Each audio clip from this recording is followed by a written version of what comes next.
વડોદરાના ચણિયાચોળી કારીગરોની મહેનત અને કલાનો ઉત્સવ એટલે કે નવરાત્રીને ગણતરીના દિવસો બાકી રહ્યા છે અને તેવામાં ખૂબ જ ધૂમ મચી ગઈ છે બજારમાં. ચણિયાચોળીના કારીગરોની વાત કરીએ તો તેઓએ પણ પૂરજોશમાં કામગીરી શરૂ કરી દીધી છે. વડોદરા એમ તો સંસ્કારી નગરી તરીકે ઓળખાય છે.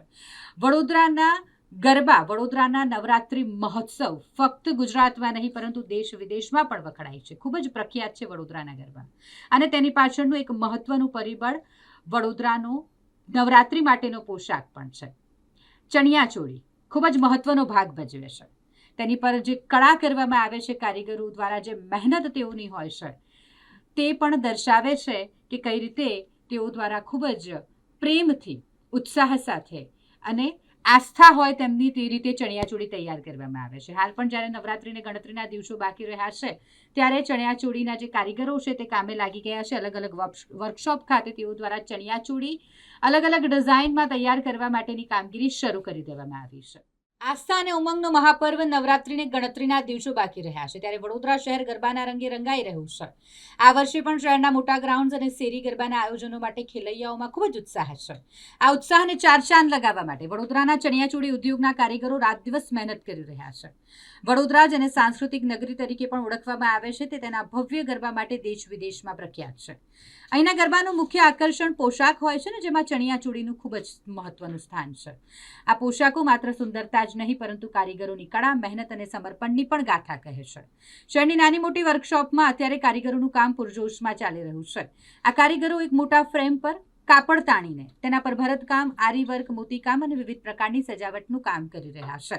દરેક ચણિયાચોળીને અનોખો અને ખાસ બનાવવા માટે તેઓ કલાકો સુધી ઝીણવટપૂર્વક કામ કરે છે. આજે પરંપરાગત ભરતકામ ઉપરાંત આધુનિક ડિઝાઇન, મિરર વર્ક અને વેસ્ટર્ન કટવાળી ચણિયાચોળીની પણ માંગ વધી રહી છે. કારીગરો ગ્રાહકોની જરૂરિયાત મુજબ પરંપરા અને આધુનિકતાનું સુંદર મિશ્રણ કરીને નવા પોશાકો તૈયાર કરી રહ્યા છે. આમ વડોદરાના કલાકારોની કળા અને સમર્પણ જ નવરાત્રિના ઉત્સવને વધુ ભવ્ય અને રંગીન બનાવે છે. તેઓ પડદા પાછળ રહીને ખેલૈયાઓની શોભામાં અભિવૃદ્ધિ કરે છે અને શહેરની સાંસ્કૃતિક ઓળખને જીવંત રાખે છે. અમારે ત્યાં હેન્ડવર્ક, મશીન વર્ક એ બધું ચાલી રહ્યું છે. ઓરિજિનલ રબારી વર્ક ચાલી રહ્યું છે. એ જ રબારી વર્ક ઉપર અમે હેન્ડવર્ક બી કરી શકીએ અને મશીન વર્કથી બી અમે બ્લાઉઝીસ બનાવી શકીએ. એ ઉપરાંત હેન્ડવર્કના બ્લાઉઝમાં કસબ વર્ક છે, આરી વર્ક છે, એન્કર વર્ક છે, રેશમ વર્ક છે, મિરર વર્ક છે, જરદોશી વર્ક છે, એ મોતી વર્ક છે. એ બધું જ વર્ક કરી અને અમે એને આખો ગેટઅપ, આખો લુક સરસ આપીએ છીએ અને જે ચણિયાના મેચિંગ બ્લાઉઝીસ બહુ સરસ બનાવીએ છીએ. એ જ રીતે મશીન વર્કમાં પણ આ બધું થઈ રહ્યું છે.